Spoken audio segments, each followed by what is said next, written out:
Bonjour à tous, on se retrouve à nouveau pour une vidéo. Alors aujourd'hui, on est mercredi et ceux qui fréquentent le Média Centre savent que le mercredi, c'est le moment du club bidouille et des activités avec les jeunes. Donc ce que je vous propose aujourd'hui, c'est pas de découvrir, parce que probablement c'est une activité que vous connaissez, mais de faire ensemble une activité de programmation avec Scratch et qui va nous permettre de créer un petit jeu vidéo. C'est une activité qui peut être faite avec parents et enfants ensemble, et ça permet de découvrir de la programmation. Alors, c'est de la programmation graphique, hein, c'est Scratch, ce sont des blocs, mais c'est un début qui permet d'acquérir notamment des réflexes dans ce qu'on appelle l'algorithmique ou la logique informatique. Alors, tout d'abord, on va se rendre sur le site de Scratch, donc c'est très simple, hein, on va faire la recherche euh, dans un moteur de recherche, Scratch, et on prend tout simplement le premier site qui se présente. Donc voilà, Scratch, on peut le télécharger. Moi, j'aime l'utiliser en ligne parce qu'on est sur la dernière version, parce que on peut aussi enregistrer en ligne et partager ses créations. Et je trouve ça assez sympa de pouvoir partager, de voir ce qu'ont fait les autres, sachant que c'est de l'open source. Donc ça veut dire que vous pouvez non seulement profiter de la création des autres, euh, mais aussi aller voir comment ils l'ont fait et donc vous inspirer pour de nouvelles euh, créations. On va se connecter à Scratch si jamais on veut enregistrer. Donc si jamais vous voulez enregistrer votre création, je vous conseille de vous créer un compte et de vous y connecter. Là, moi, je ne vais pas le faire pour l'instant parce que je ne compte pas enregistrer, euh, mais, euh, mais c'est assez facile à faire, hein. La création du compte n'est pas très longue. Il faut une adresse email toutefois. On va donc cliquer sur le bouton créer.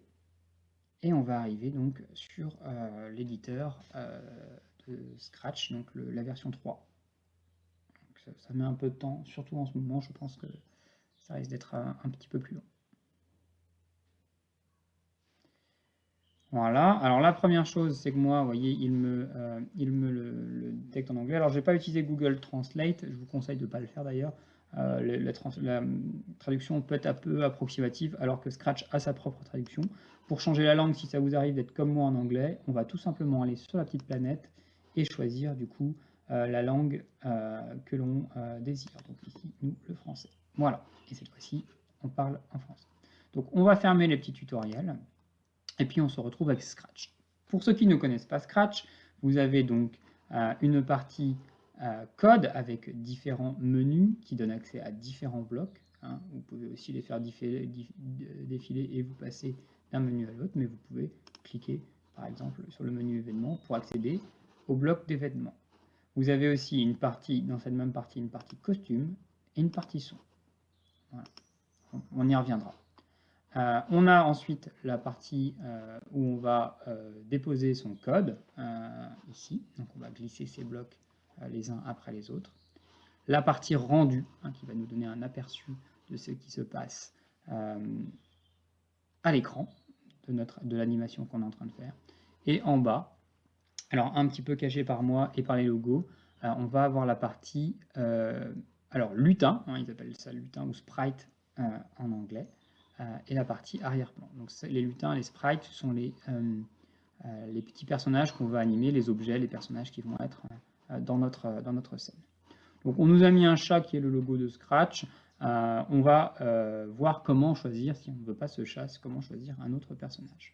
Donc moi je vais le supprimer, vous avez vu en cliquant sur la petite... Ah bah non, vous n'avez pas vu. On avait une petite corbeille en haut du petit chat dans la partie sprite et on clique dessus pour le supprimer. Je vais aller chercher un autre, euh, comment dire, sprite et donc je vais choisir ici par exemple, puisqu'on a décidé de créer un jeu vidéo, je vais choisir le héros de mon jeu. Donc vous voyez que je peux rechercher avec le moteur de recherche ou en utilisant comment dire, les menus qui sont à ma disposition. J'ai un menu animal. Alors qu'est-ce qu'on pourrait faire? On a pas mal de dinosaures.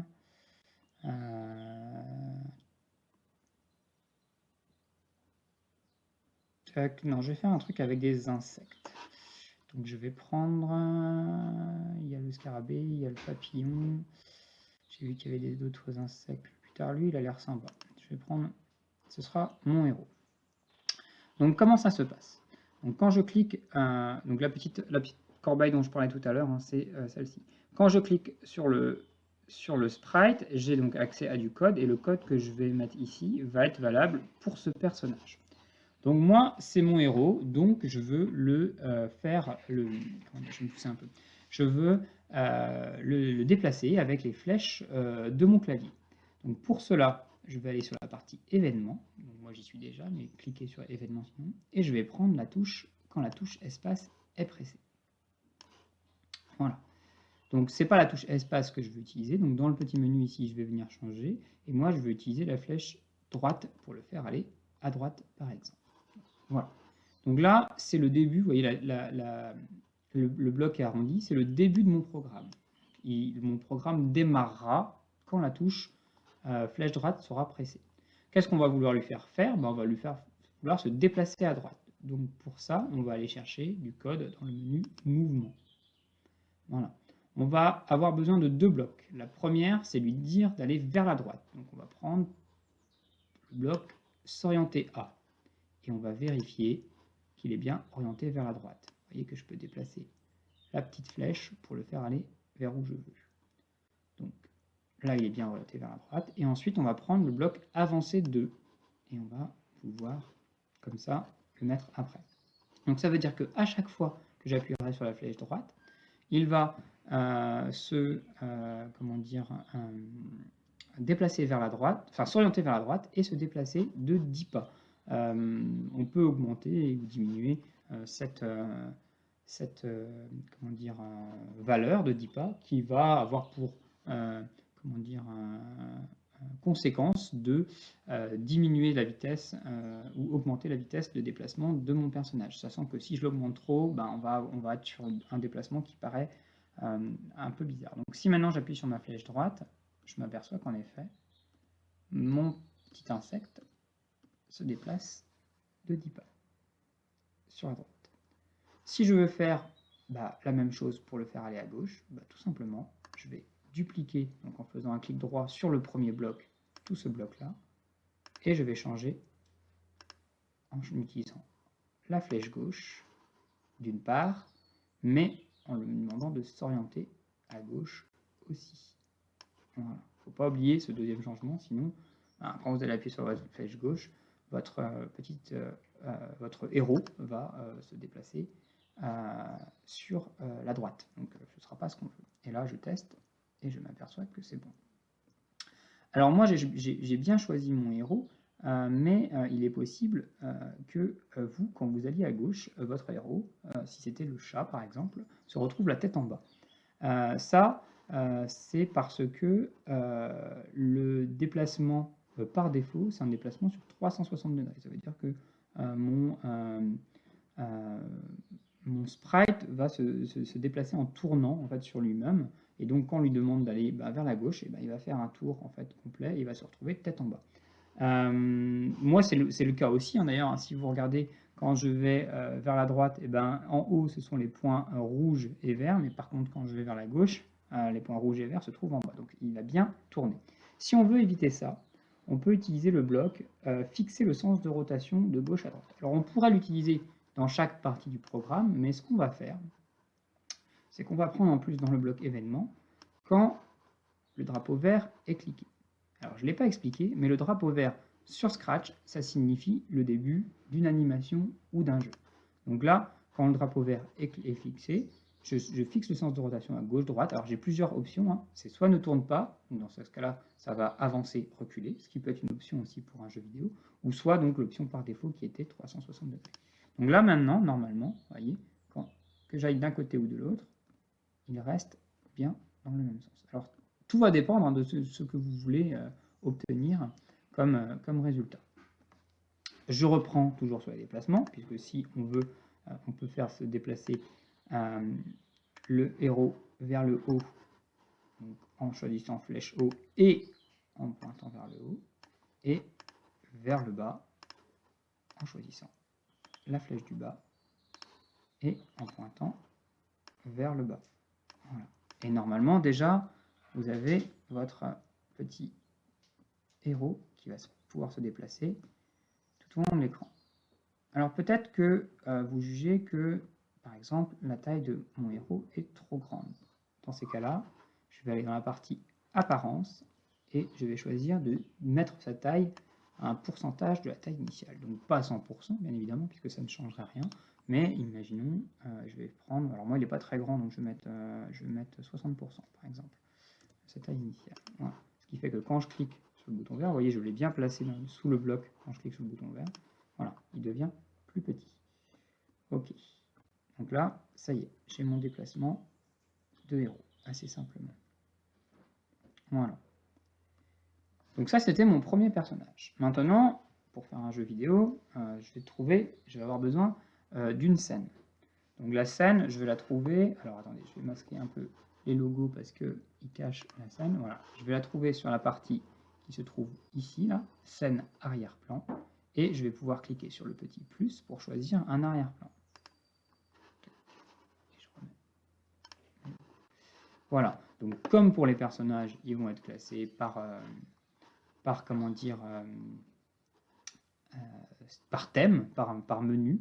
Donc moi je vais choisir dehors et je vais choisir de mettre mes insectes sur... Alors pas dans l'eau, ce serait bizarre. Dans la savane, tiens. Non, pas dans la savane, ce serait bizarre aussi. Je vois qu'il y a les bois là, mais j'ai pas vu l'affichage. Ça pourrait être sur la plage. Sur le pôle Nord, non, ça serait compliqué quand même.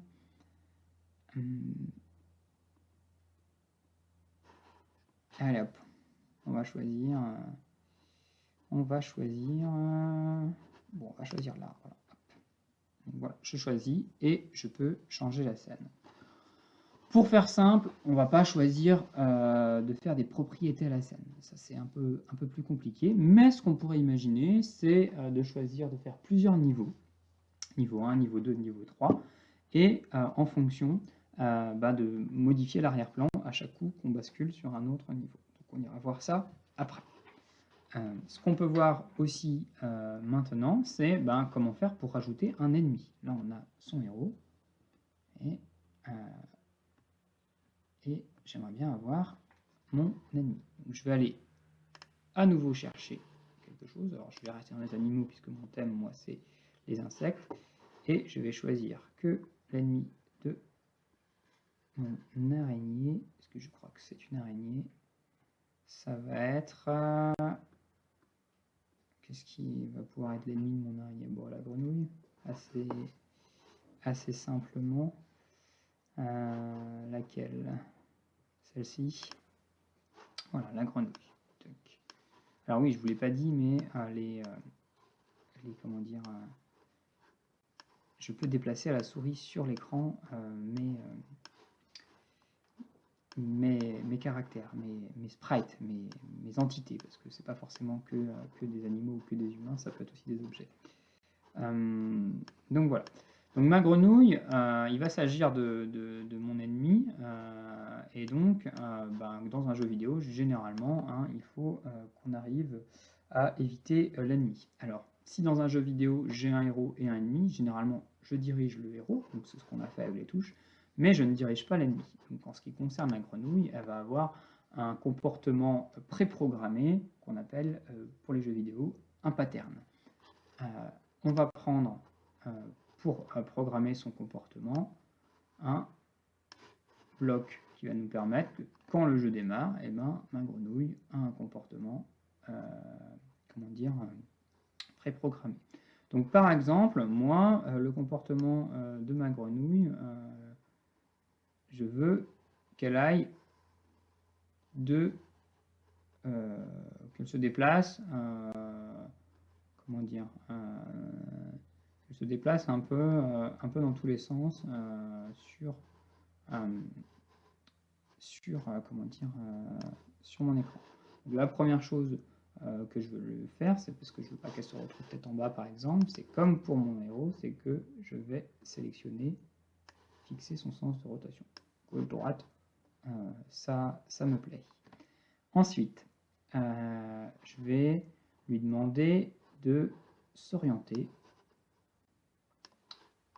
dans une direction que je vais choisir au hasard. Alors la direction sur Scratch, elles vont de 0 qui est le haut à 180 qui est le bas, et après on passe dans les négatives pour revenir à 0. Donc en fait, moi ce que je veux, c'est qu'elle s'oriente au hasard. Dans opérateur, on a un bloc qui s'appelle nombre aléatoire entre eux. Et ben du coup, je vais prendre nombre aléatoire entre moins 179 et 180. Voilà, comme ça, ça va couvrir tous les combinaisons possibles. Ça fait que quand le jeu va commencer, ma grenouille va se mettre dans une position particulière. C'est pareil pour son positionnement de départ. Si je veux la positionner ici au départ, par exemple, je vais choisir, je vais la positionner déjà, et ensuite dans la partie mouvement, je vais choisir aléa. Et comme ça, à chaque coup, elle démarrera d'ici. En revanche, si j'avais voulu la faire démarrer aléatoirement, j'aurais pu choisir le bloc aléa, position aléatoire. Donc voilà, moi je vais choisir de la faire partir d'ici. Je vais même le mettre le bloc en premier. Voilà.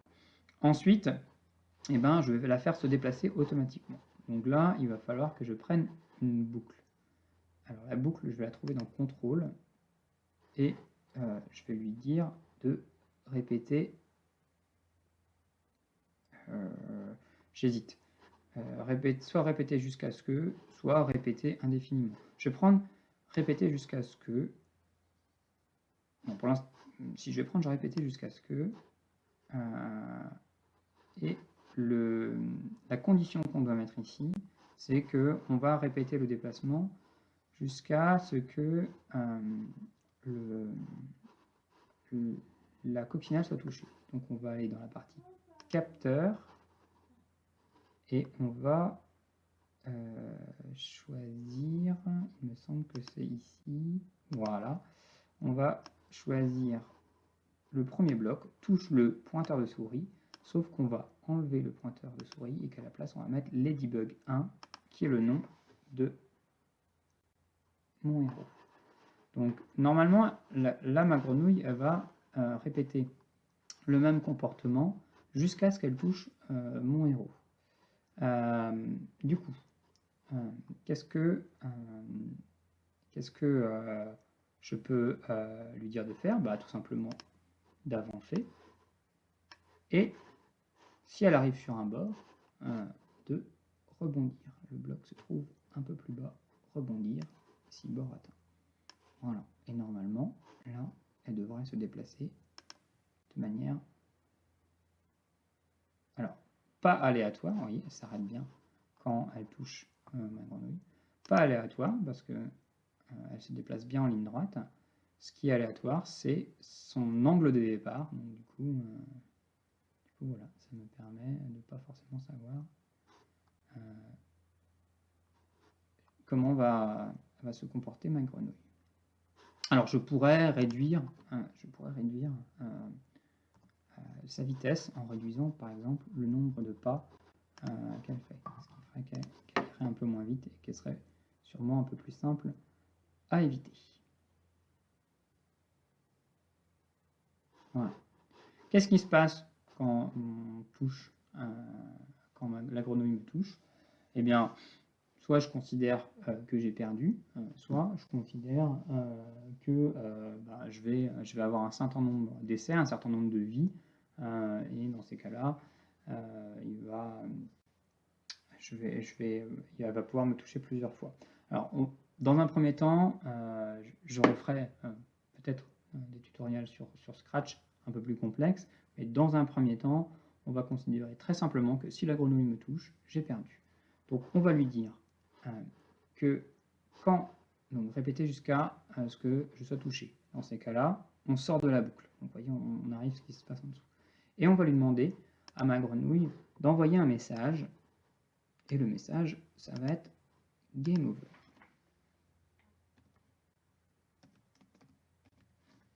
Voilà. Alors là,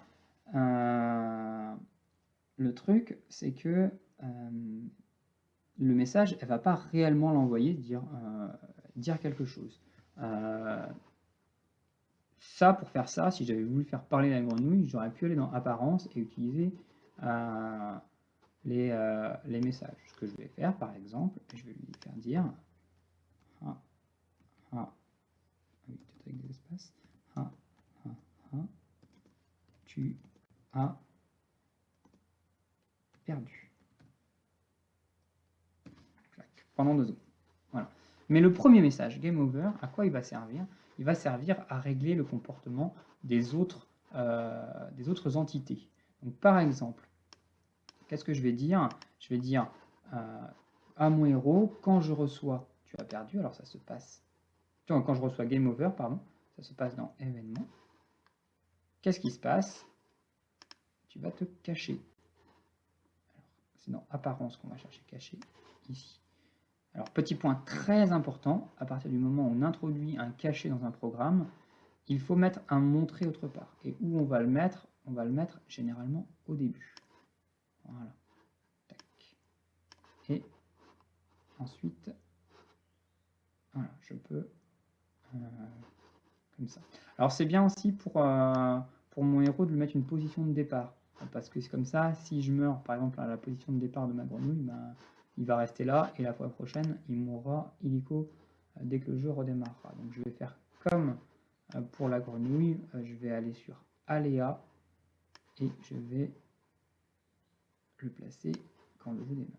Voilà. Normalement, quand le jeu démarre, ma grenouille se déplace. Alors je peux aussi bien sûr déplacer mon héros, voilà, essayer de l'éviter. C'est le cas. Et bon, quand la grenouille me touche, hop, je disparais. On imagine que j'ai été mangé. Et la grenouille me dit, ha, tu as perdu. Alors on pourrait aussi afficher un nouvel arrière-plan. Lui dire que par exemple, quand le jeu démarre, on va aller chercher dans Apparence. Donc là, j'ai cliqué sur arrière-plan pour avoir accès à ce qui va se passer à l'arrière-plan. Donc là, l'apparence sera l'arrière-plan sera celui-ci. En revanche, quand j'ai perdu, je vais voir s'il y a quelque chose qui me plaît. Est-ce qu'il y a quelque chose qui ressemblerait au paradis des araignées? Non, pas grand-chose malheureusement, j'ai l'impression. Ah bah tiens, si, ça, tac. Hop.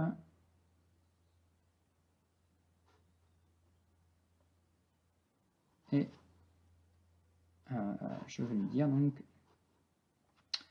quand je reçois Game Over, on affiche l'arrière-plan. Alors si vous voulez savoir le nom des arrière-plans, ça se trouve ici. Hein. Celui-ci s'appelle Ray.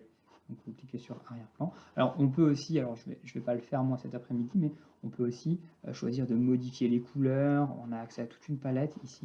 Donc moi je ne fais pas le faire, mais je vous laisse bien sûr libre d'essayer de découvrir ce petit outil qui me permet d'éditer les arrière-plans. Je reviendrai un peu sur cet outil plutôt pour les comment dire, les héros et le comment dire, l'ennemi.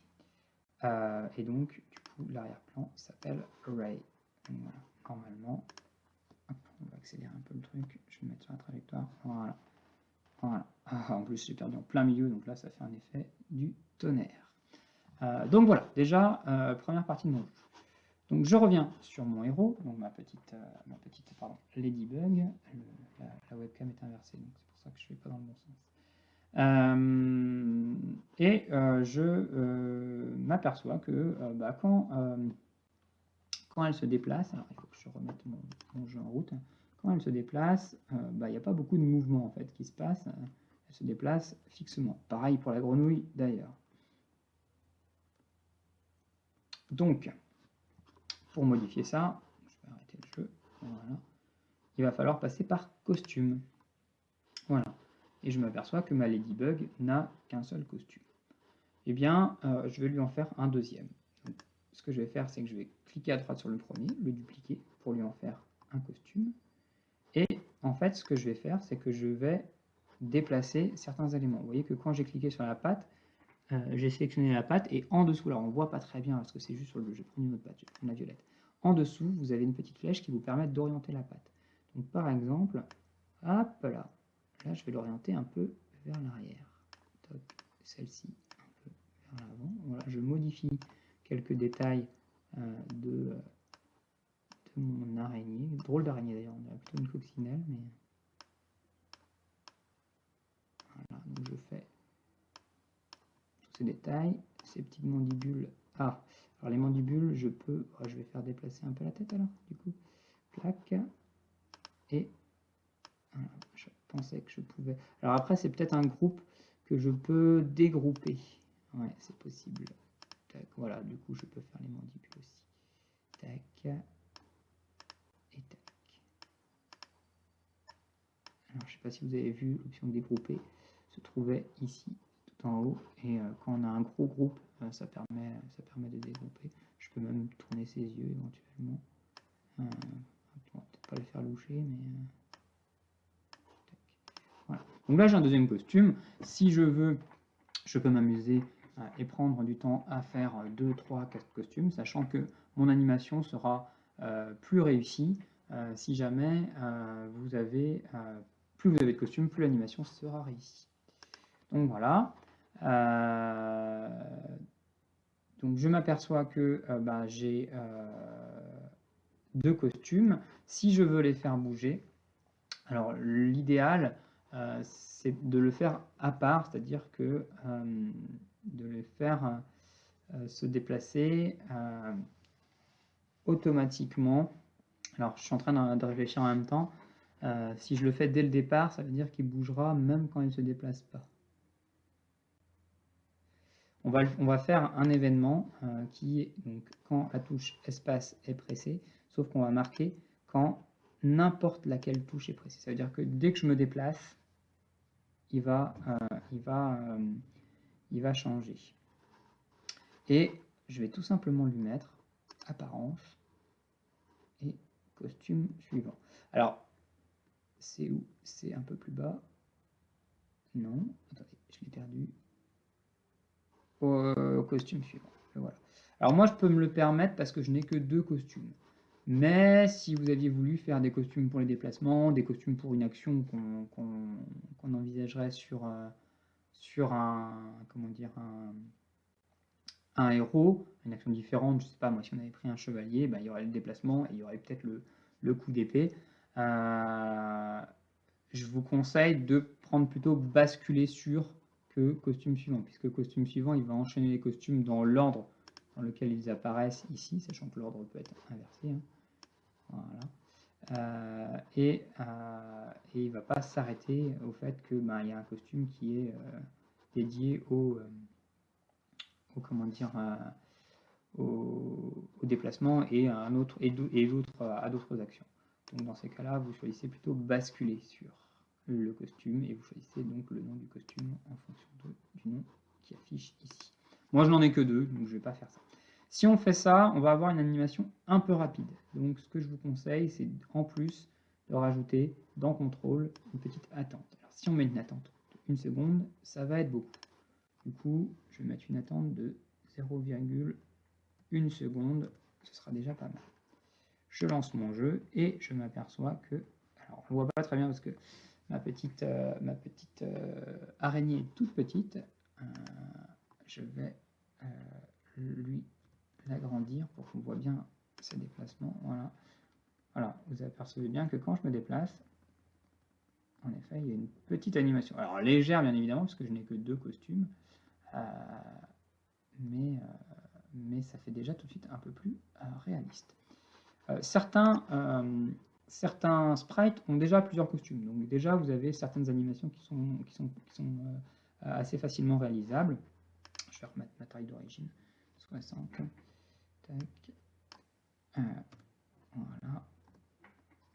Mais voilà, certains costumes. On va aller voir La grenouille, non, la grenouille, c'est pas son cas non plus, elle n'a qu'un costume. Et ben, c'est pareil, je vais lui faire un deuxième costume. Alors, qu'est-ce que je peux... la grenouille, qu'est-ce que je peux faire? Peut-être je peux déplier un peu. Non, ça va faire agrandir, ça va être bizarre. Je vais annuler, tac. Ouais, il faudrait quand même tendre ses jambes si je pouvais. Ah, ça va pas être facile à... Je peux supprimer, à la limite, la langue, comme ça, elle va la sortir, la rentrée, la sortir, la rentrée. Alors, il faudra une animation un peu plus courte. Je peux déplacer un peu ses yeux aussi. Voilà. Voilà, ça va lui faire un regard un peu plus horrible. Tac. Et ses mains, est-ce que je peux me permettre de faire ça ou ça va faire trop bizarre? Bon, ça va faire trop bizarre. Tac. On va juste les mettre un peu plus sur le côté. Ouais, celle-là elle est un peu trop basse. Tac, tac. Hop. Et du coup, on va gérer l'animation. Alors, cette fois-ci, plus en appuyant sur n'importe quelle touche, mais comme ma grenouille de toute façon se déplace tout le temps, ben, on va choisir la même chose et lui dire, comme tout à l'heure, alors je n'ai que 2 costumes encore une fois, donc je vais encore utiliser le costume suivant, et contrôle, je vais utiliser le même timer, ou un timer plus court, 0,2. Voilà. Alors qu'est-ce que ça donne? Ah, attendez, il y a un problème là, parce que... Ah oui. Le problème, c'est qu'il l'a effectué qu'une seule fois. Et donc, du coup, il faut bien évidemment lui dire de répéter ça indéfiniment. Sinon, il change qu'une seule fois le costume. Voilà. Donc là, j'ai pris le bloc toujours dans contrôle, répéter indéfiniment. Voilà. Et on voit que mes personnages s'animent un peu. Très bien. Si on lui donnait une chance à notre araignée ici, là, parce que pour l'instant, elle a juste eu la chance de pouvoir éviter la grenouille, mais est-ce qu'on lui donne des armes pour se battre? Moi, je propose que, à la manière un peu d'un shoot 'em up, vous savez, les petits jeux, alors généralement qui se situent dans un milieu, dans une navette, un avion, un milieu un peu aérien, vous aviez l'avion et vous aviez des projectiles d'ennemis à éviter et vous envoyez vous-même vos projectiles. Donc je propose qu'on fasse ça, donc on va aller chercher un projectile ou alors on va le dessiner. Alors on va pas forcément aller chercher, mais on va aller le peindre. Donc voilà, alors je vais pas trop m'embêter, hein. Je vais prendre un cercle que je vais mettre en blanc, qui sera la toile de mon araignée. Je vais faire, voilà. Alors, sur la fonction dessin, je vais annuler parce que sur la fonction dessin, c'est important, le petit viseur ici est important parce qu'il représente le centre de comment dire, de l'objet, et quand vous allez déplacer l'objet, et ben, il va déplacer son centre en fait, et tout ce qui se trouve à côté bien évidemment, mais c'est par rapport à son centre que les dimensions vont être prises. Donc si jamais je mettais mon cercle là, ben, il ne serait pas centré sur ce que je vais faire. Donc je vais le mettre au centre, voilà, et bon, je ne vais pas m'embêter plus, ce sera un cercle, un peu bizarre, mais on n'est pas là pour faire des choses trop compliquées aujourd'hui. Donc voilà, j'ai créé un petit cercle. Donc ce cercle, il est un peu trop gros. Donc déjà, dans la partie événement, je vais lui dire de comment dire, diminuer un petit peu. Donc mettre la taille à, on va dire, au moins 40%. Alors, qu'est-ce que ça donne? Ouais, c'est pas mal. Donc, voilà. Le cercle, quand mon jeu démarre, je ne suis pas censé le voir. Donc, je vais le cacher. Voilà. Normalement, on ne le verra pas. Et on va le voir quand j'appuie sur un bouton. Par exemple, moi, je vais choisir ma barre d'espace. Voilà. Donc, qu'est-ce qui va se passer quand je vais appuyer sur espace? Le projectile va apparaître au niveau de l'araignée et il va aller tout droit en fonction de la direction de l'araignée. Alors vous allez voir, c'est pas si compliqué. Déjà, pour le faire apparaître sur l'araignée, il faut aller dans mouvement et lui dire aléa, position aléatoire, et sauf qu'on va changer position aléatoire en ladybug. Ça veut dire que à chaque coup que je vais appuyer sur espace, peu importe où se trouve mon araignée, vous voyez, le projectile vient se mettre sur lui. Ensuite, je vais le déplacer en fonction de la direction dans laquelle va mon araignée. Donc là, je vais lui dire à mon projectile s'orienter à 90, sauf que je vais remplacer 90 par une valeur que je vais trouver dans le capteur qui est alors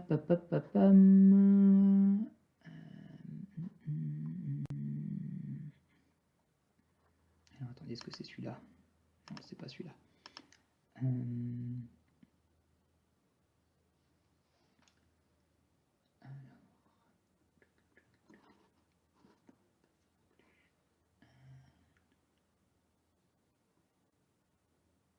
Ah,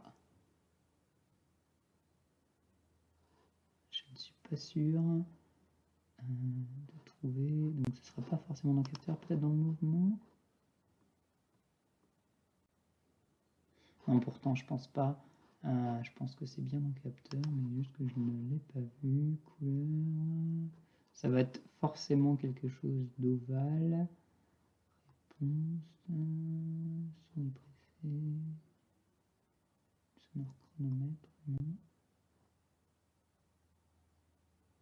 C'est bizarre que ce soit pas quand même ça.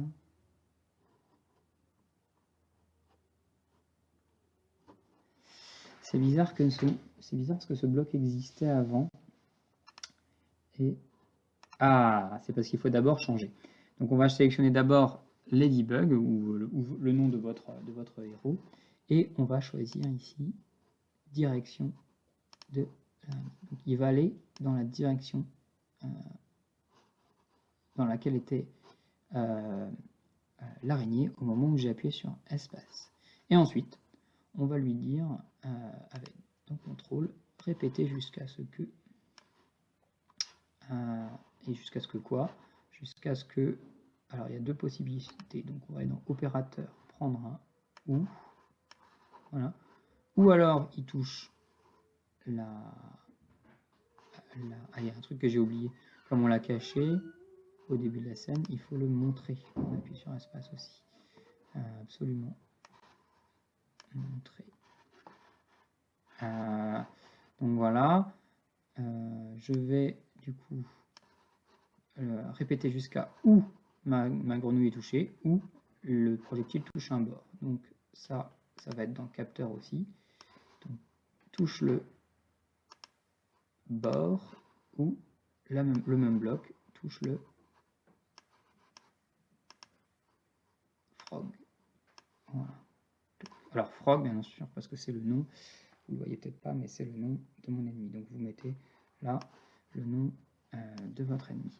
Et qu'est-ce qu'on fait jusqu'à ce qu'on touche ça? Et bien tout simplement, on avance. Voilà, avancer de 10. Et une fois qu'on a touché, on se cache. Voilà. Et normalement, on devrait avoir un projectile à lancer sur la grenouille. Voilà, vous voyez, ça a bien marché. Alors, ça a bien marché, sauf que, bien évidemment, dernière chose à faire, ma grenouille, ben, je ne l'ai pas, comment dire, je l'ai touchée, mais ça n'a rien fait, parce que je n'ai pas programmé ce comportement chez elle. Donc, je vais arrêter mon jeu. Donc, je vais retourner sur la grenouille et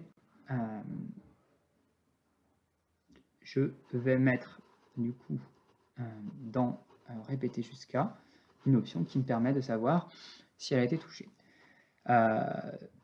Donc là, on va faire quelque chose d'un peu plus complexe que pour l'araignée. Il va falloir, pour que je puisse me débarrasser de la grenouille, que je la touche, on va dire, 3 fois. Donc elle va avoir 3 vies. Donc je vais mettre ici une condition. Si elle est touchée par... Alors il s'appelle Sprite 1, d'ailleurs je peux le renommer, je vais l'appeler projectile. Voilà. Hop là, projectile. Vous voyez, chaque sprite, on peut les renommer. Hein. On n'est pas obligé de garder les noms d'origine. Hop. Donc, je vais retourner sur la grenouille. Donc, si je vais toujours prendre dans capteur, touche le, si projectile est touché. Alors, qu'est-ce qui se passe? Alors, là, on va devoir utiliser quelque chose qui s'appelle les variables. On va aller dans variables et on va faire créer une variable. Et je vais l'appeler vie grenouille. Voilà. OK. Donc, vie grenouille. Alors, on peut choisir, vous voyez, elle s'affiche là-haut. On peut choisir de l'afficher ou de ne pas l'afficher en cochant, décochant la case. Pour l'instant, je vais la laisser afficher. Ça va m'aider dans la programmation. Après, pour le jeu, ce sera peut-être mieux de choisir de l'afficher. Donc, quand mon jeu commence, je vais demander au jeu de mettre 3 vies à la grenouille. Donc, je vais choisir la variable vie grenouille et je vais la mettre à 3. Voilà. Normalement, quand je clique sur le petit, voilà, elle a bien 3 vies. Et je vais choisir à chaque fois que le projectile touche ma grenouille, de lui enlever une vie. Donc, je vais prendre le bloc ajouter 1 à ma variable.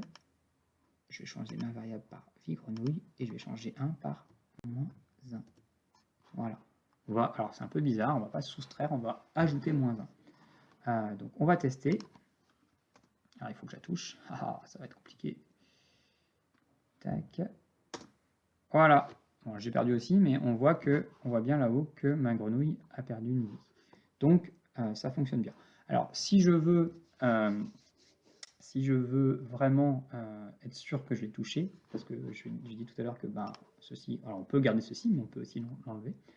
Je peux mettre un effet visuel sur ma grenouille. Donc, dans apparence, je vais aller choisir donc ajouter 25. Alors pas l'effet couleur parce que ça va faire changer de couleur ma grenouille, mais à l'effet luminosité, je vais ajouter 50. Tac. Je vais le faire pendant contrôle pendant allez, on va dire une demi-seconde. Et ensuite, je vais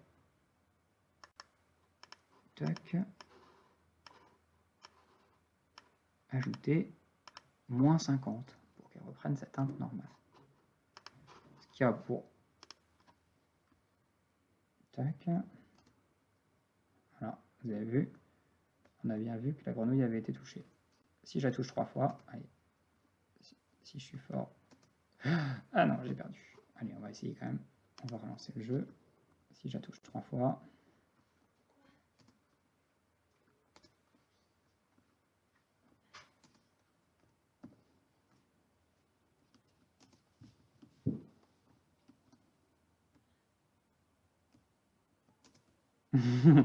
C'est pas si facile que ça. Allez, je vais toucher une fois là. Hop, une deuxième. Allez, plus qu'une troisième fois. Hop, ça devrait être bon. Voilà. Alors, qu'est-ce qui se passe? Je n'ai rien prévu. Mais je peux dire... comment je vais le dire d'ailleurs? Je peux le dire...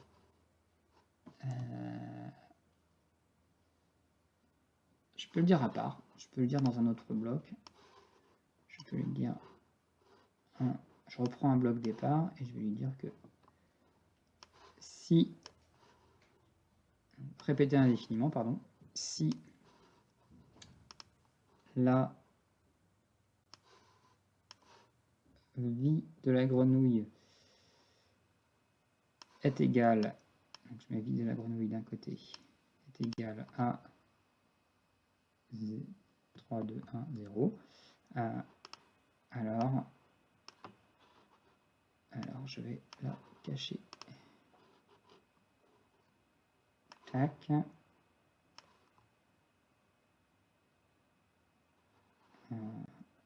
Donc voilà, on va lancer juste le test pour voir si notre grenouille peut mourir.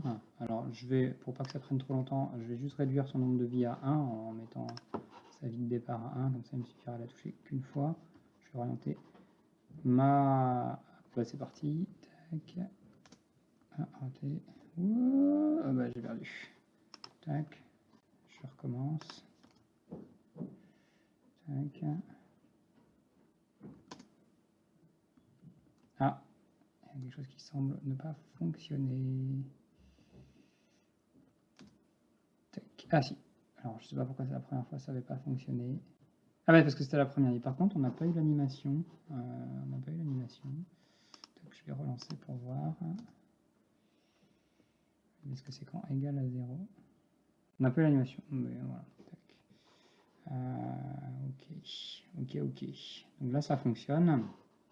Je vais remettre le nombre de vies à 3 et arrêter le jeu. Voilà. Donc là, ça fonctionne. La grenouille disparaît. Et donc, ce qui nous reste à gérer, c'est qu'est-ce qui se passe ensuite.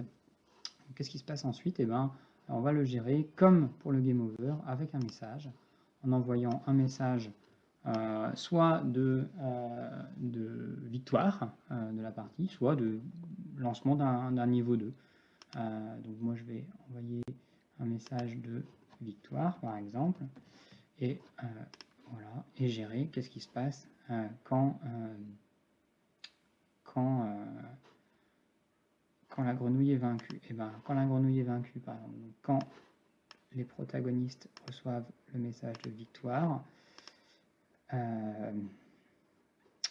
ma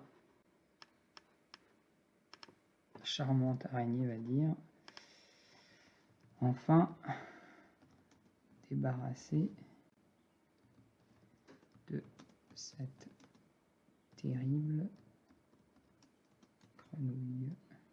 Oh là là, terrible. Il n'y a pas d'accent. C'est vrai, je corrigerai après. Grenouille. Voilà. Tac. Débarrassé et terrible, il n'y a pas d'accent. Voilà. Tac. Et bon, éventuellement, je pourrais changer la scène. Si j'avais voulu faire un niveau 2, j'aurais juste marqué niveau 2 et j'aurais demandé à tous les protagonistes qui n'entrent pas dans le niveau 2, par exemple la grenouille, bah, peut-être pas, ce sera peut-être un autre adversaire, de se cacher au niveau 2 et aux protagonistes qui n'apparaissent qu'au niveau 2 de se cacher au niveau 1, et de se cacher quand le jeu commence en fait, et de n'apparaître qu'au niveau 1. Alors ça peut être bien aussi de mettre une petite explication de comment fonctionne le jeu, tout ça. Là on a fait vraiment le basique. On va le tester une dernière fois en essayant de... Hop là. Alors attendez, est-ce que du coup... Tac, oui, comme... Bah, pourquoi il reçoit victoire? Il y a un problème là. Répéter indéfiniment. Ah oui, c'est là. J'avais mal placé mon envoyer à tous victoire. Et voilà, c'est parti. Tac. Donc là...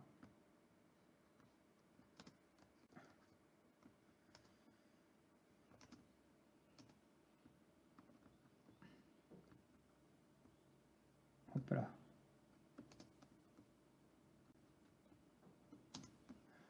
Ah, j'ai perdu. Je suis pas terrible hein, là, j'avoue. Par contre, j'ai l'impression que ma petite animation lumineuse ne fonctionne pas. Ah si, c'est bon. Hop là, hop là, hop là, hop là.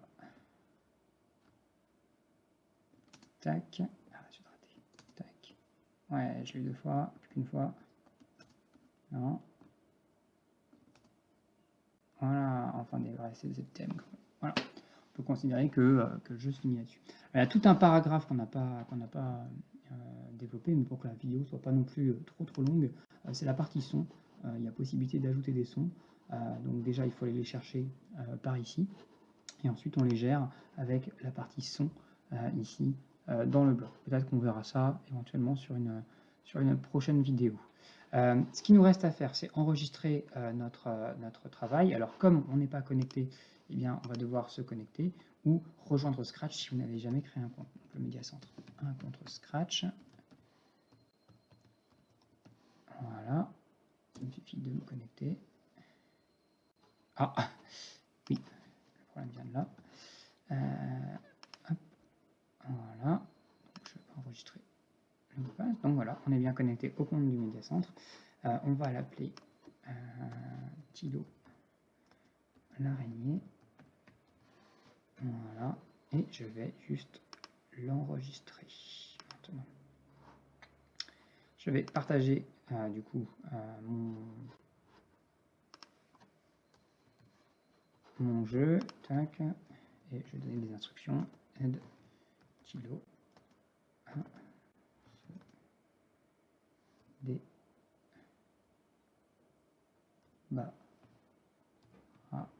débarrasser de la terrible grenouille. Grenouille. Point. Tac. Contrôle. Tac. Flèche directionnelle pour se déplacer. Espace pour envoyer un projectile. Voilà. Voilà. Et donc, je vais publier ce projet. Bah non, c'est pas publié. Bah c'est bon, c'est fait, je pense. C'est enregistré automatiquement. Ah non, ajouter au studio. Non. J'ai un doute. Ah, il est maintenant partagé, donc c'est bon. J'ai un projectile avec un U, ce sera mieux. Donc voilà, j'ai comme ça la possibilité de projet. Donc je partagerai l'URL pour que vous puissiez aller voir le projet. En cliquant sur le bouton voir à l'intérieur, une fois que vous êtes dessus, vous avez accès au code et donc vous pouvez recopier le code que j'ai fait. Vous pouvez le modifier, vous pouvez changer les sprites, vous pouvez changer plein de choses. Et voilà. Je vais finir la vidéo là-dessus. N'hésitez pas, si vous avez fait vos propres projets, à les partager. Ce sera toujours intéressant de voir ce que vous avez fait. Si vous avez des questions, vous pouvez le mettre dans les commentaires ou m'envoyer par mail vos questions si vous rencontrez des problèmes également. Voilà, il ne me reste plus qu'à vous souhaiter un bon après-midi, un bon mercredi après-midi et plein d'activités numériques. À bientôt!